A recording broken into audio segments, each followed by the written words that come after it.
Dear friends, we present a story from the world-famous book, The Adventures of Sherlock Holmes, written by Arthur Conan Doyle.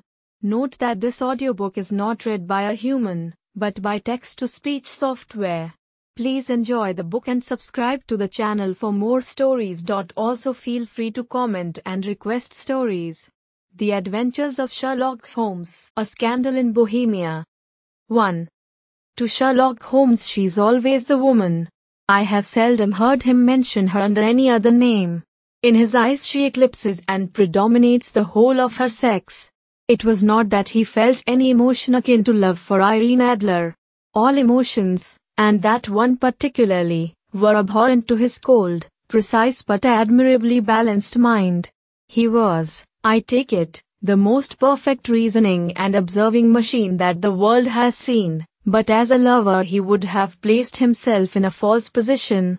He never spoke of the softer passions, save with a jibe and a sneer. They were admirable things for the observer, excellent for drawing the veil from men's motives and actions.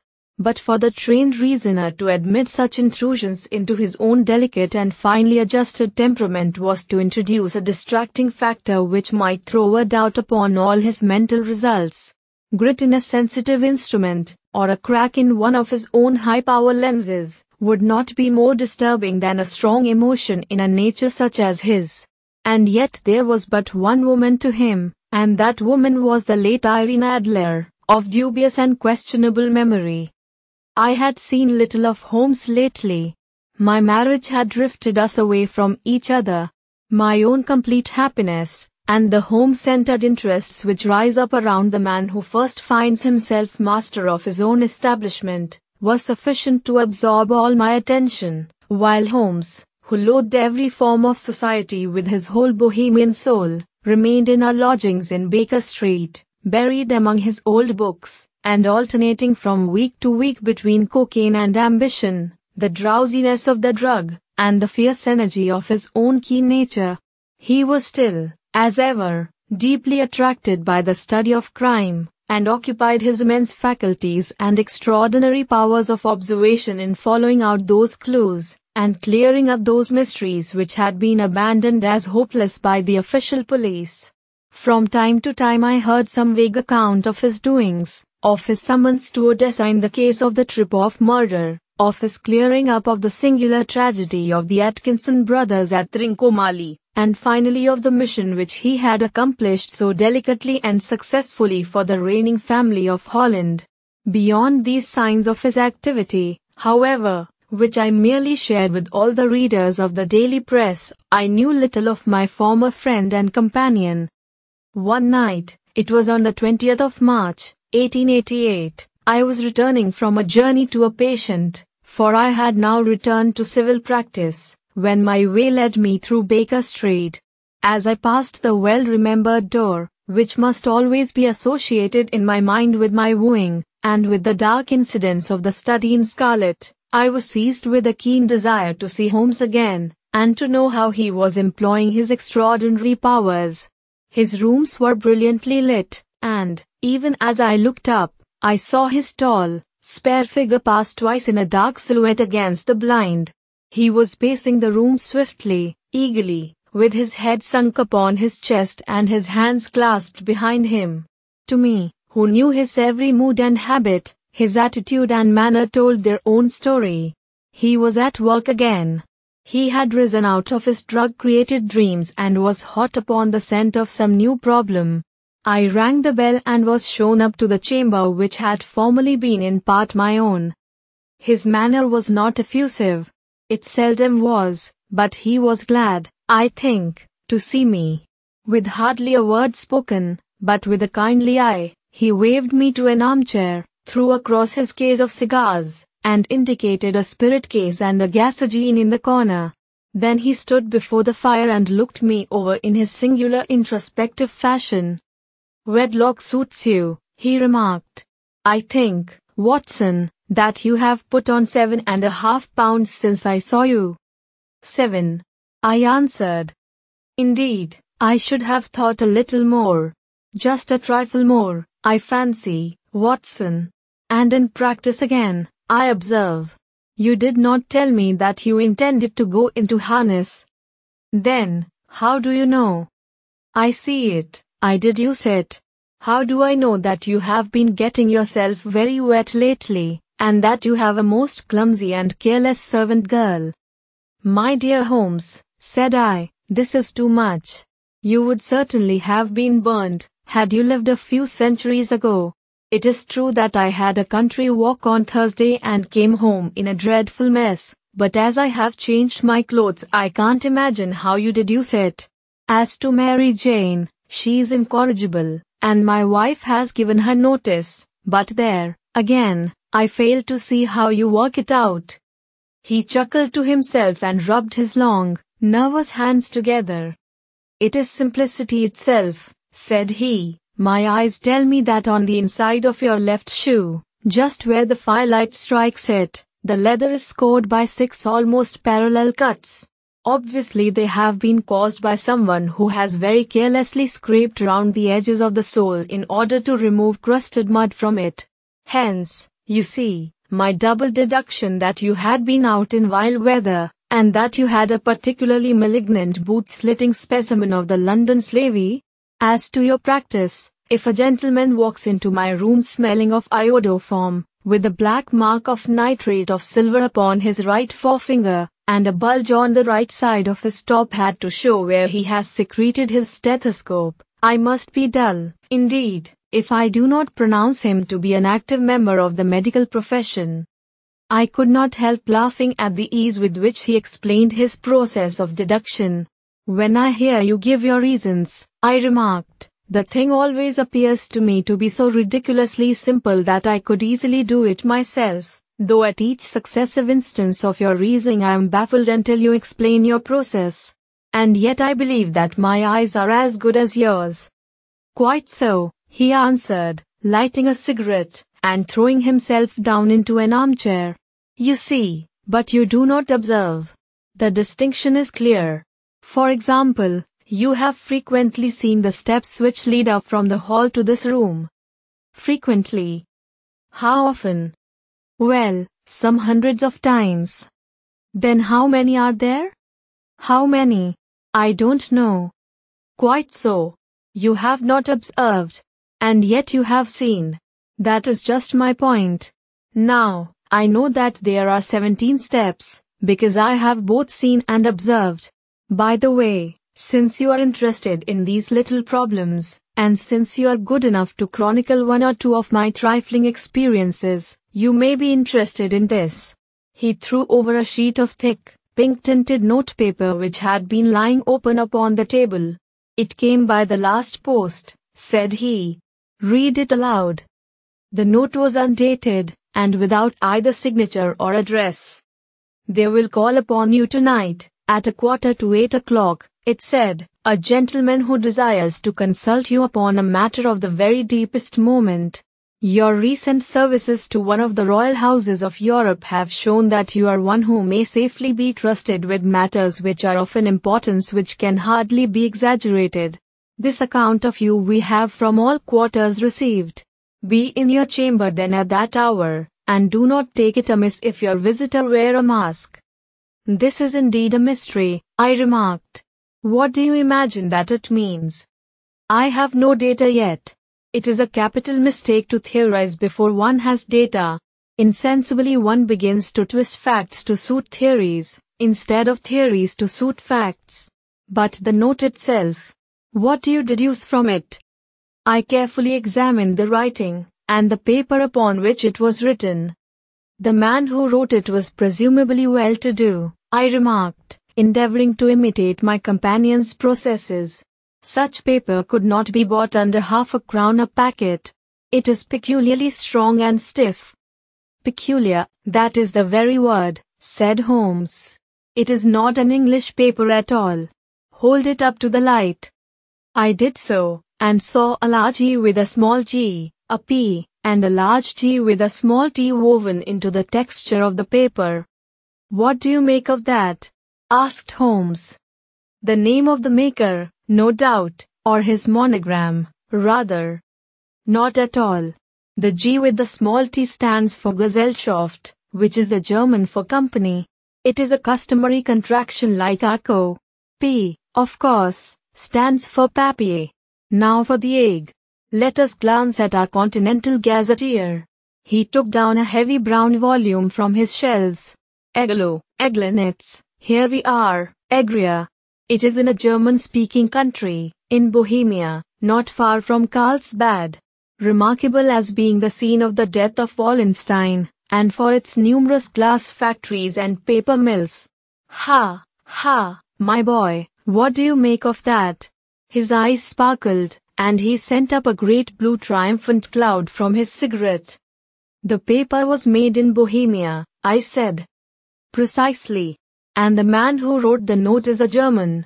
Do you know the peculiar construction of the sentence? This account of you we have from all quarters received. A Frenchman or Russian could not have written that. It is the German who is so uncourteous to his verbs. It only remains, therefore, to discover what is wanted by this German who writes upon Bohemian paper and prefers wearing a mask to showing his face. And here he comes, if I am not mistaken, to resolve all our doubts. As he spoke there was the sharp sound of horses' hoofs and grating wheels against the curb, followed by a sharp pull at the bell. Holmes whistled. A pair, by the sound, said he. Yes, he continued, glancing out of the window. A nice little brougham and a pair of beauties. 150 guineas apiece. There's money in this case, Watson, if there is nothing else. I think that I had better go, Holmes. Not a bit, Doctor. Stay where you are. I am lost without my Boswell. And this promises to be interesting. It would be a pity to miss it. But your client. Never mind him. I may want your help, and so may he. Here he comes. Sit down in that armchair, Doctor, and give us your best attention. A slow and heavy step, which had been heard upon the stairs and in the passage, paused immediately outside the door. Then there was a loud and authoritative tap. Come in, said Holmes. A man entered who could hardly have been less than 6 feet 6 inches in height, with the chest and limbs of a Hercules. His dress was rich with a richness which would, in England, be looked upon as akin to bad taste. Heavy bands of astrakhan were slashed across the sleeves and fronts of his double-breasted coat, while the deep blue cloak which was thrown over his shoulders was lined with flame-colored silk and secured at the neck with a brooch which consisted of a single flaming beryl. Boots which extended halfway up his calves, and which were trimmed at the tops with rich brown fur, completed the impression of barbaric opulence which was suggested by his whole appearance. He carried a broad-brimmed hat in his hand, while he wore across the upper part of his face, extending down past the cheekbones, a black vised mask, which he had apparently adjusted that very moment, for his hand was still raised to it as he entered. From the lower part of the face he appeared to be a man of strong character, with a thick, hanging lip, and a long, straight chin suggestive of resolution pushed to the length of obstinacy. You had my note?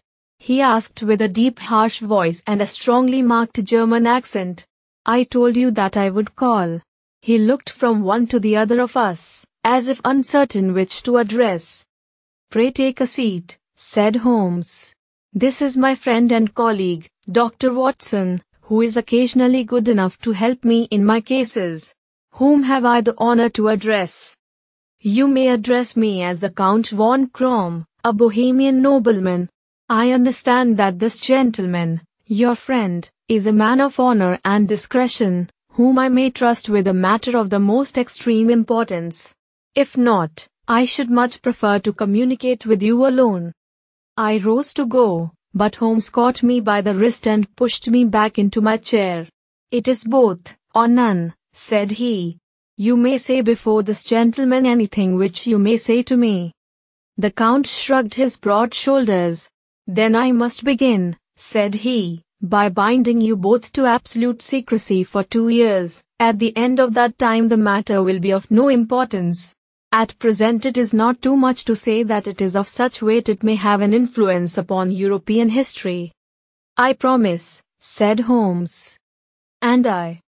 You will excuse this mask, continued our strange visitor. The august person who employs me wishes his agent to be unknown to you, and I may confess at once that the title by which I have just called myself is not exactly my own. I was aware of it, said Holmes dryly.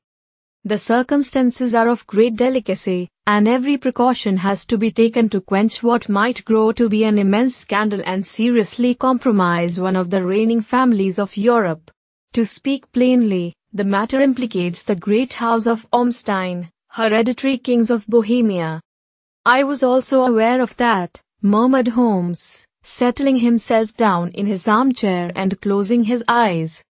Our visitor glanced with some apparent surprise at the languid, lounging figure of the man who had been no doubt depicted to him as the most incisive reasoner and most energetic agent in Europe. Holmes slowly reopened his eyes and looked impatiently at his gigantic client. "If your Majesty would condescend to state your case," he remarked, "I should be better able to advise you." The man sprang from his chair and paced up and down the room in uncontrollable agitation. Then, with a gesture of desperation, he tore the mask from his face and hurled it upon the ground. "You are right," he cried, "I am the king. Why should I attempt to conceal it?" "Why, indeed?" murmured Holmes. "Your Majesty had not spoken before I was aware that I was addressing Wilhelm Gottsreich Sigismund von Ormstein, Grand Duke of Cassel-Felstein, and hereditary King of Bohemia." "But you can understand," said our strange visitor, sitting down once more and passing his hand over his high white forehead, "you can understand that I am not accustomed to doing such business in my own person. Yet the matter was so delicate that I could not confide it to an agent without putting myself in his power. I have come incognito from Prague for the purpose of consulting you." "Then, pray consult," said Holmes, shutting his eyes once more. "The facts are briefly these. Some 5 years ago, during a lengthy visit to Warsaw, I made the acquaintance of the well-known adventuress, Irene Adler. The name is no doubt familiar to you. Kindly look her up in my index, Doctor," murmured Holmes without opening his eyes. For many years he had adopted a system of docketing all paragraphs concerning men and things, so that it was difficult to name a subject or a person on which he could not at once furnish information.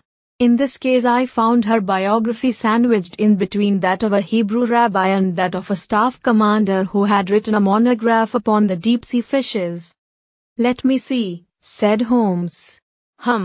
Born in New Jersey in the year 1858.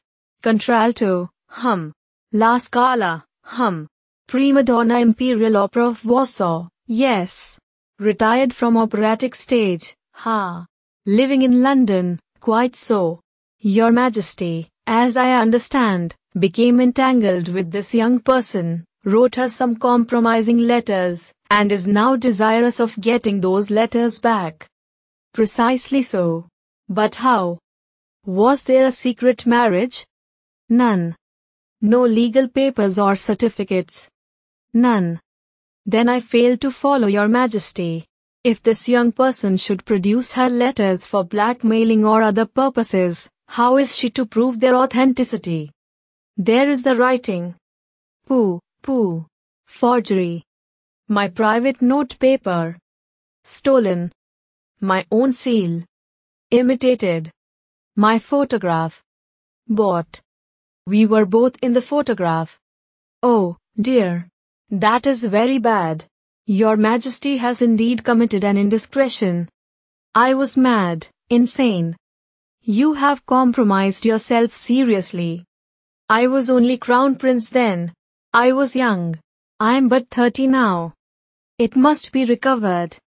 "We have tried and failed." "Your Majesty must pay. It must be bought." "She will not sell." "Stolen, then." 5 attempts have been made. Twice burglars in my pay ransacked her house. Once we diverted her luggage when she traveled. Twice she has been waylaid. There has been no result. No sign of it. Absolutely none. Holmes laughed. "It is quite a pretty little problem," said he. But a very serious one to me, returned the king reproachfully. Very, indeed. And what does she propose to do with the photograph? To ruin me. But how? I am about to be married. So I have heard. To Clotilde Lothman von Saxe-Meiningen, second daughter of the King of Scandinavia. You may know the strict principles of her family. She's herself the very soul of delicacy. A shadow of a doubt as to my conduct would bring the matter to an end. And Irene Adler threatens to send them the photograph. And she will do it. I know that she will do it. You do not know her, but she has a soul of steel. She has the face of the most beautiful of women, and the mind of the most resolute of men. Rather than I should marry another woman, there are no lengths to which she would not go, none. You are sure that she has not sent it yet? I am sure. And why? Because she has said that she would send it on the day when the betrothal was publicly proclaimed. That will be next Monday. Oh, then we have 3 days yet, said Holmes with a yawn. That is very fortunate, as I have 1 or 2 matters of importance to look into just at present. Your Majesty will, of course, stay in London for the present. Certainly. You will find me at the Langham under the name of the Count von Krom. Then I shall drop you a line to let you know how we progress. Pray do so. I shall be all anxiety. Then, as to money? You have carte blanche. Absolutely? I tell you that I would give one of the provinces of my kingdom to have that photograph. And for present expenses.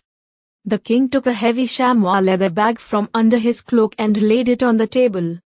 There are £300 in gold and 700 in notes, he said. Holmes scribbled a receipt upon a sheet of his notebook and handed it to him. And Mademoiselle's address? He asked. Is Briony Lodge, Serpentine Avenue, St. John's Wood. Holmes took a note of it. One other question, said he. Was the photograph a cabinet? It was. Then, good night, Your Majesty, and I trust that we shall soon have some good news for you. And good night, Watson, he added, as the wheels of the royal brougham rolled down the street. If you will be good enough to call tomorrow afternoon at 3 o'clock, I should like to chat this little matter over with you. 2. At 3 o'clock precisely I was at Baker Street, but Holmes had not yet returned. The landlady informed me that he had left the house shortly after 8 o'clock in the morning. I sat down beside the fire, however, with the intention of awaiting him, however long he might be. I was already deeply interested in his inquiry, for, though it was surrounded by none of the grim and strange features which were associated with the 2 crimes which I have already recorded, still, the nature of the case and the exalted station of his client gave it a character of its own. Indeed, apart from the nature of the investigation which my friend had on hand, there was something in his masterly grasp of a situation, and his keen, incisive reasoning, which made it a pleasure to me to study his system of work, and to follow the quick, subtle methods by which he disentangled the most inextricable mysteries. So accustomed was I to his invariable success that the very possibility of his failing had ceased to enter into my head. It was close upon 4 before the door opened, and a drunken-looking groom, ill-kempt and side-whiskered, with an inflamed face and disreputable clothes, walked into the room. Accustomed as I was to my friend's amazing powers in the use of disguises, I had to look 3 times before I was certain that it was indeed he. With a nod he vanished into the bedroom, whence he emerged in 5 minutes tweed-suited and respectable, as of old. Putting his hands into his pockets, he stretched out his legs in front of the fire and laughed heartily for some minutes. Well, really, he cried, and then he choked and laughed again until he was obliged to lie back, limp and helpless, in the chair. What is it? It's quite too funny. I'm sure you could never guess how I employed my morning, or what I ended by doing. I can't imagine. I suppose that you have been watching the habits, and perhaps the house, of Miss Irene Adler. Quite so, but the sequel was rather unusual. I will tell you, however. I left the house a little after 8 o'clock this morning in the character of a groom out of work. There is a wonderful sympathy and Freemasonry among horsey men. Be one of them, and you will know all that there is to know. I soon found Briony Lodge. It is a bijou villa, with a garden at the back, but built out in front right up to the road, 2 stories. Curb lock to the door.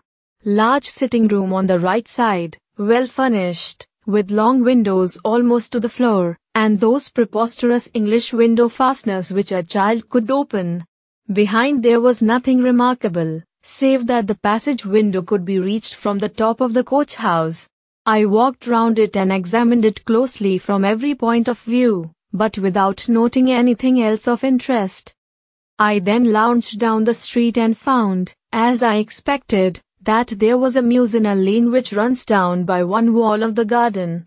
I lent the ostlers a hand in rubbing down their horses, and received in exchange tuppence, a glass of half and half, 2 fills of shack tobacco, and as much information as I could desire about Miss Adler, to say nothing of half a dozen other people in the neighborhood in whom I was not in the least interested, but whose biographies I was compelled to listen to. "And what of Irene Adler?" I asked. "Oh, she has turned all the men's heads down in that part. She's the daintiest thing under a bonnet on this planet. So say the Serpentine Mews, to a man. She lives quietly, sings at concerts, drives out at 5 every day, and returns at 7 sharp for dinner. Seldom goes out at other times, except when she sings. Has only one male visitor, but a good deal of him. He's dark, handsome, and dashing, never calls less than once a day, and often twice. He's a Mr. Godfrey Norton, of the Inner Temple. See the advantages of a cabman as a confidant. They had driven him home a dozen times from Serpentine Mews, and knew all about him. When I had listened to all they had to tell, I began to walk up and down near Briony Lodge once more, and to think over my plan of campaign. This Godfrey Norton was evidently an important factor in the matter. He was a lawyer. That sounded ominous. What was the relation between them, and what the object of his repeated visits? Was she his client, his friend, or his mistress? If the former, she had probably transferred the photograph to his keeping. If the latter, it was less likely. On the issue of this question depended whether I should continue my work at Briony Lodge, or turn my attention to the gentlemen's chambers in the temple. It was a delicate point, and it widened the field of my inquiry. I fear that I bore you with these details, but I have to let you see my little difficulties, if you are to understand the situation. "I am following you closely," I answered. I was still balancing the matter in my mind when a hansom cab drove up to Briony Lodge, and a gentleman sprang out. He was a remarkably handsome man, dark, aquiline, and moustached, evidently the man of whom I had heard. He appeared to be in a great hurry, shouted to the cabman to wait, and brushed past the maid who opened the door with the air of a man who was thoroughly at home. He was in the house about half an hour, and I could catch glimpses of him in the windows of the sitting room, pacing up and down, talking excitedly, and waving his arms. Of her I could see nothing. Presently he emerged, looking even more flurried than before. As he stepped up to the cab, he pulled a gold watch from his pocket and looked at it earnestly. "Drive like the devil," he shouted, "first to Gross and Hankey's in Regent Street, and then to the Church of St. Monica in the Edgware Road. Half a guinea if you do it in 20 minutes. Away they went, and I was just wondering whether I should not do well to follow them when up the lane came a neat little landau, the coachman with his coat only half buttoned, and his tie under his ear, while all the tags of his harness were sticking out of the buckles. It hadn't pulled up before she shot out of the hall door and into it. I only caught a glimpse of her at the moment, but she was a lovely woman, with a face that a man might die for. "The Church of St. Monica, John," she cried, "and half a sovereign if you reach it in 20 minutes. This was quite too good to lose, Watson. I was just balancing whether I should run for it, or whether I should perch behind her land door when a cab came through the street. The driver looked twice at such a shabby fare, but I jumped in before he could object. "The Church of St. Monica," said I, "and half a sovereign if you reach it in 20 minutes. It was 25 minutes to 12, and of course it was clear enough what was in the wind. My cabby drove fast. I don't think I ever drove faster, but the others were there before us. The cab and the landau with their steaming horses were in front of the door when I arrived. I paid the man and hurried into the church.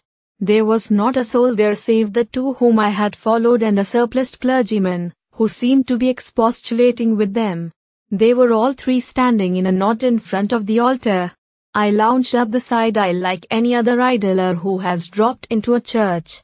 Suddenly, to my surprise, the three at the altar faced round to me, and Godfrey Norton came running as hard as he could towards me. "Thank God," he cried. "You'll do. Come. Come." "What then?" I asked. "Come, man, come, only 3 minutes, or it won't be legal." I was half dragged up to the altar, and before I knew where I was I found myself mumbling responses which were whispered in my ear, and vouching for things of which I knew nothing, and generally assisting in the secure tying up of Irene Adler, spinster, to Godfrey Norton, bachelor. It was all done in an instant, and there was the gentleman thanking me on the one side and the lady on the other, while the clergyman beamed on me in front. It was the most preposterous position in which I ever found myself in my life, and it was the thought of it that started me laughing just now.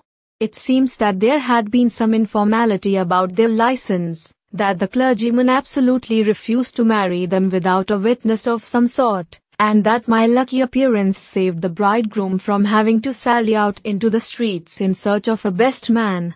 The bride gave me a sovereign, and I mean to wear it on my watch chain in memory of the occasion. "This is a very unexpected turn of affairs," said I, "and what then?" Well, I found my plans very seriously menaced. It looked as if the pair might take an immediate departure, and so necessitate very prompt and energetic measures on my part. At the church door, however, they separated, he driving back to the temple, and she to her own house. "I shall drive out in the park at 5 as usual," she said as she left him. I heard no more. They drove away in different directions, and I went off to make my own arrangements. "Which are?" "Some cold beef and a glass of beer," he answered, ringing the bell. "I have been too busy to think of food, and I am likely to be busier still this evening. By the way, Doctor, I shall want your cooperation." "I shall be delighted." "You don't mind breaking the law?" "Not in the least." "Nor running a chance of arrest?" "Not in a good cause." "Oh, the cause is excellent. Then I am your man. I was sure that I might rely on you. But what is it you wish?" "When Mrs. Turner has brought in the tray I will make it clear to you. Now," he said as he turned hungrily on the simple fare that our landlady had provided, "I must discuss it while I eat, for I have not much time. It is nearly 5 now. In 2 hours we must be on the scene of action. Miss Irene, or Madam, rather, returns from her drive at 7. We must be at Briony Lodge to meet her." "And what then?" "You must leave that to me. I have already arranged what is to occur. There is only one point on which I must insist. You must not interfere, come what may. You understand. I am to be neutral. To do nothing whatever. There will probably be some small unpleasantness. Do not join in it. It will end in my being conveyed into the house.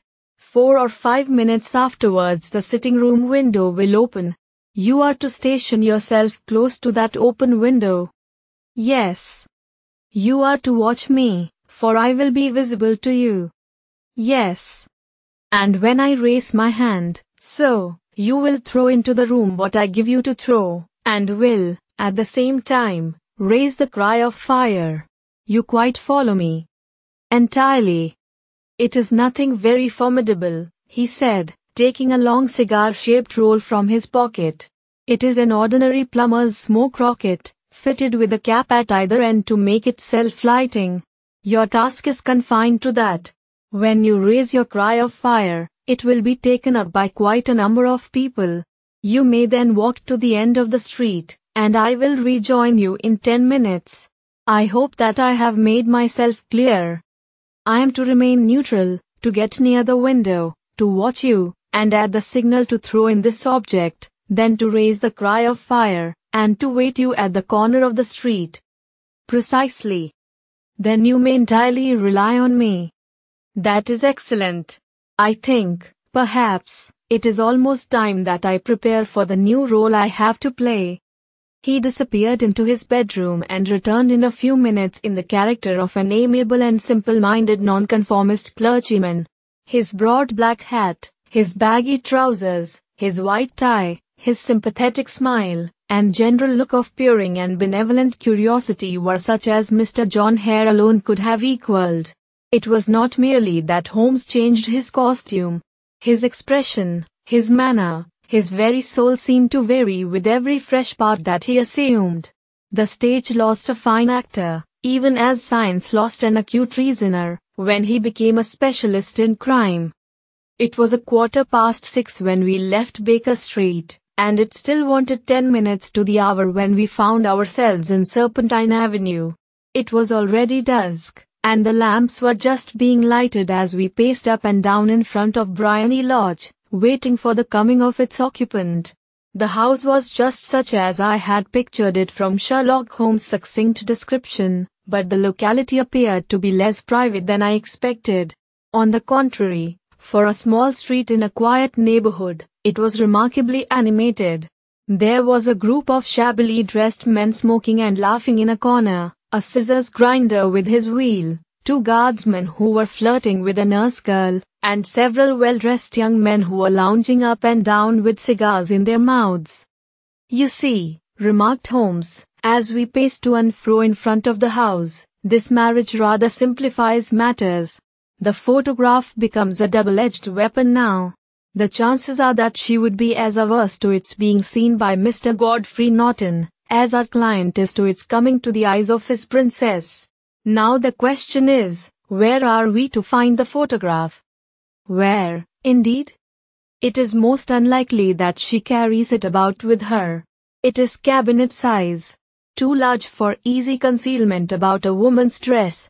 She knows that the king is capable of having her waylaid and searched. 2 attempts of the sort have already been made. We may take it, then, that she does not carry it about with her. Where, then? Her banker or her lawyer. There is that double possibility. But I am inclined to think neither. Women are naturally secretive, and they like to do their own secreting. Why should she hand it over to anyone else? She could trust her own guardianship, but she could not tell what indirect or political influence might be brought to bear upon a businessman. Besides, remember that she had resolved to use it within a few days. It must be where she can lay her hands upon it. It must be in her own house. But it has twice been burgled. Pshaw! They did not know how to look. But how will you look? I will not look. What then? I will get her to show me. But she will refuse. She will not be able to. But I hear the rumble of wheels. It is her carriage. Now carry out my orders to the letter." As he spoke, the gleam of the sidelights of a carriage came round the curve of the avenue. It was a smart little landau which rattled up to the door of Briony Lodge. As it pulled up, one of the loafing men at the corner dashed forward to open the door in the hope of earning a copper, but was elbowed away by another loafer, who had rushed up with the same intention. A fierce quarrel broke out, which was increased by the 2 guardsmen, who took sides with one of the loungers, and by the scissors grinder, who was equally hot upon the other side. A blow was struck, and in an instant the lady, who had stepped from her carriage, was the center of a little knot of flushed and struggling men, who struck savagely at each other with their fists and sticks. Holmes dashed into the crowd to protect the lady, but, just as he reached her, he gave a cry and dropped to the ground, with the blood running freely down his face. At his fall, the guardsmen took to their heels in one direction and the loungers in the other, while a number of better dressed people, who had watched the scuffle without taking part in it, crowded in to help the lady and to attend to the injured man. Irene Adler, as I will still call her, had hurried up the steps, but she stood at the top with her superb figure outlined against the lights of the hall, looking back into the street. "Is the poor gentleman much hurt?" she asked. "He's dead," cried several voices. "No, no, there's life in him," shouted another. "But he'll be gone before you can get him to hospital." "He's a brave fellow," said a woman. "They would have had the lady's purse and watch if it hadn't been for him. They were a gang, and a rough one, too. Ah, he's breathing now. He can't lie in the street. Maybe bring him in, Marm? Surely. Bring him into the sitting room. There is a comfortable sofa. This way, please." Slowly and solemnly he was borne into Briony Lodge and laid out in the principal room, while I still observed the proceedings from my post by the window.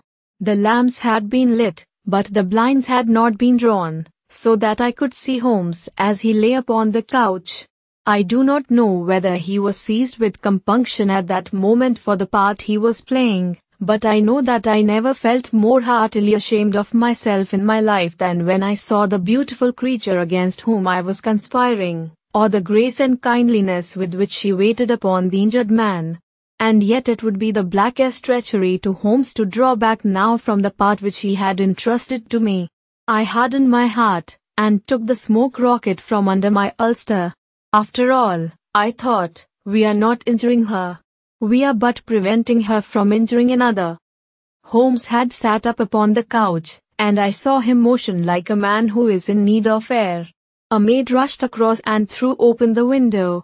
At the same instant I saw him raise his hand, and at the signal I tossed my rocket into the room with a cry of fire.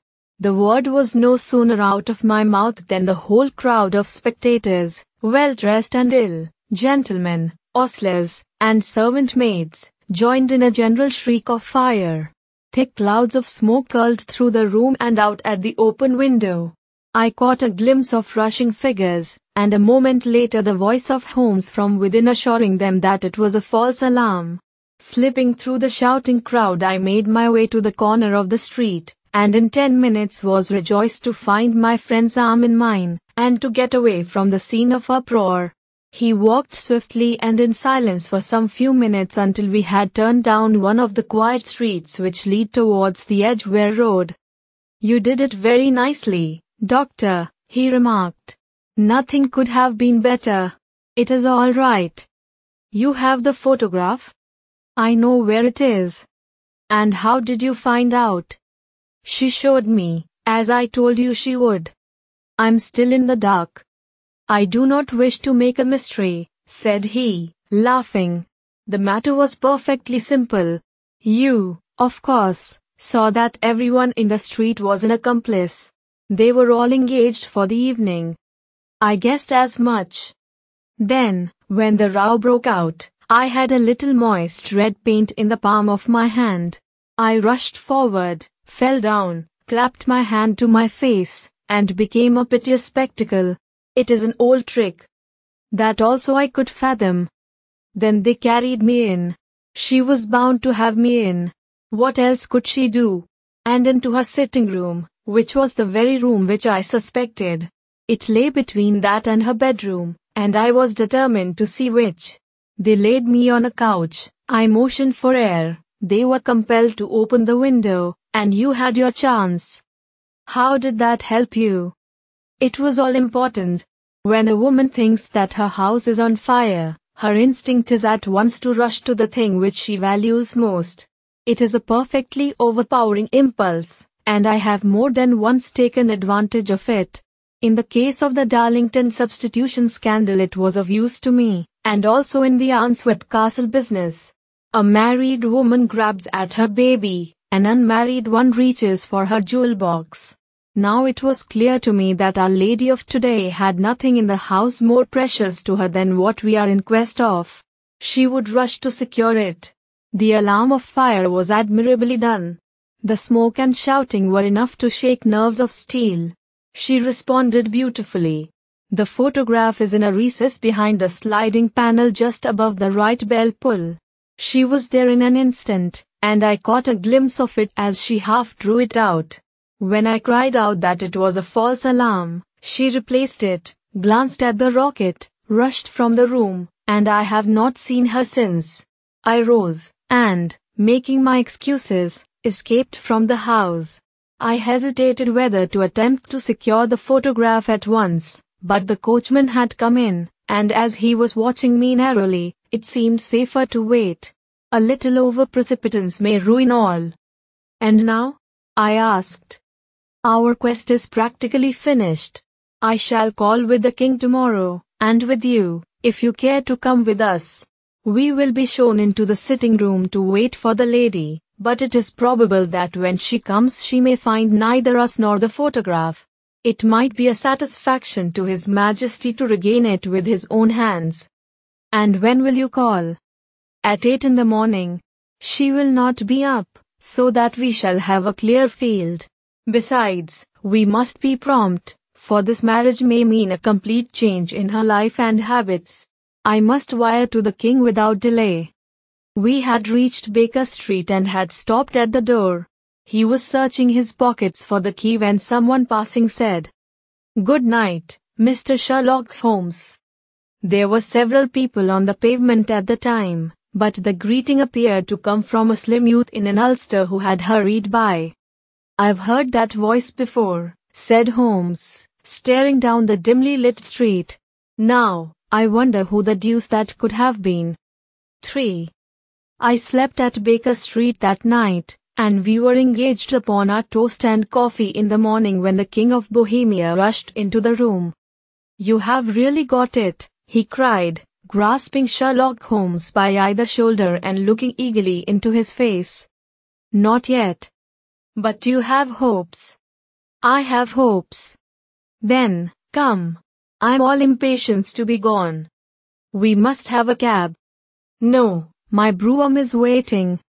"Then that will simplify matters." We descended and started off once more for Briony Lodge. "Irene Adler is married," remarked Holmes. "Married? When?" "Yesterday." "But to whom?" "To an English lawyer named Norton." "But she could not love him." "I am in hopes that she does." "And why in hopes?" "Because it would spare your Majesty all fear of future annoyance. If the lady loves her husband, she does not love your Majesty. If she does not love your Majesty, there is no reason why she should interfere with your Majesty's plan." "It is true. And yet, well, I wish she had been of my own station. What a queen she would have made." He relapsed into a moody silence, which was not broken until we drew up in Serpentine Avenue. The door of Briony Lodge was open, and an elderly woman stood upon the steps. She watched us with a sardonic eye as we stepped from the brougham. "Mr. Sherlock Holmes, I believe," said she. "I am Mr. Holmes," answered my companion, looking at her with a questioning and rather startled gaze. "Indeed. My mistress told me that you were likely to call. She left this morning with her husband by the 5:15 train from Charing Cross for the Continent." "What?" Sherlock Holmes staggered back, white with chagrin and surprise. "Do you mean that she has left England? Never to return?" "And the papers?" asked the king hoarsely. "All is lost." "We shall see." He pushed past the servant and rushed into the drawing room, followed by the king and myself. The furniture was scattered about in every direction, with dismantled shelves and open drawers, as if the lady had hurriedly ransacked them before her flight. Holmes rushed at the bell pull, tore back a small sliding shutter, and, plunging in his hand, pulled out a photograph and a letter. The photograph was of Irene Adler herself in evening dress. The letter was superscribed to Sherlock Holmes, Esquire, to be left till called for. My friend tore it open, and we all three read it together. It was dated at midnight of the preceding night and ran in this way. My dear Mr. Sherlock Holmes, you really did it very well. You took me in completely. Until after the alarm of fire, I had not a suspicion. But then, when I found how I had betrayed myself, I began to think. I had been warned against you months ago. I had been told that, if the king employed an agent, it would certainly be you. And your address had been given me. Yet, with all this, you made me reveal what you wanted to know. Even after I became suspicious, I found it hard to think evil of such a dear, kind old clergyman. But, you know, I have been trained as an actress myself. Male costume is nothing new to me. I often take advantage of the freedom which it gives. I sent John, the coachman, to watch you, ran upstairs, got into my walking clothes, as I call them, and came down just as you departed. Well, I followed you to your door, and so made sure that I was really an object of interest to the celebrated Mr. Sherlock Holmes. Then I, rather imprudently, wished you good night, and started for the temple to see my husband. We both thought the best resource was flight, when pursued by so formidable an antagonist, so you will find the nest empty when you call tomorrow. As to the photograph, your client may rest in peace. I love and am loved by a better man than he. The king may do what he will without hindrance from one whom he has cruelly wronged. I keep it only to safeguard myself, and to preserve a weapon which will always secure me from any steps which he might take in the future. I leave a photograph which he might care to possess, and I remain, dear Mr. Sherlock Holmes, very truly yours, Irene Norton, née Adler. What a woman, oh, what a woman, cried the King of Bohemia, when we had all three read this epistle. Did I not tell you how quick and resolute she was? Would she not have made an admirable queen? Is it not a pity that she was not on my level?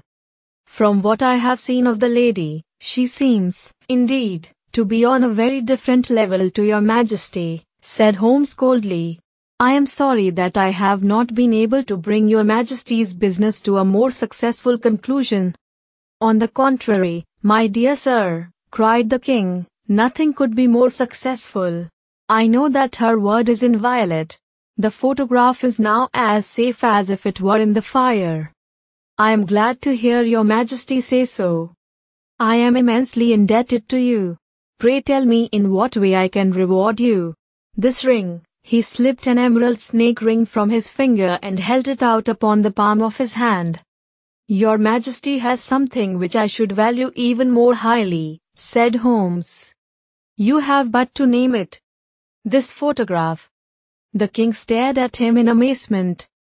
Irene's photograph, he cried. Certainly, if you wish it. I thank your Majesty. Then there is no more to be done in the matter. I have the honor to wish you a very good morning. He bowed, and, turning away without observing the hand which the king had stretched out to him, he set off in my company for his chambers. And that was how a great scandal threatened to affect the kingdom of Bohemia, and how the best plans of Mr. Sherlock Holmes were beaten by a woman's wit. He used to make merry over the cleverness of women, but I have not heard him do it of late.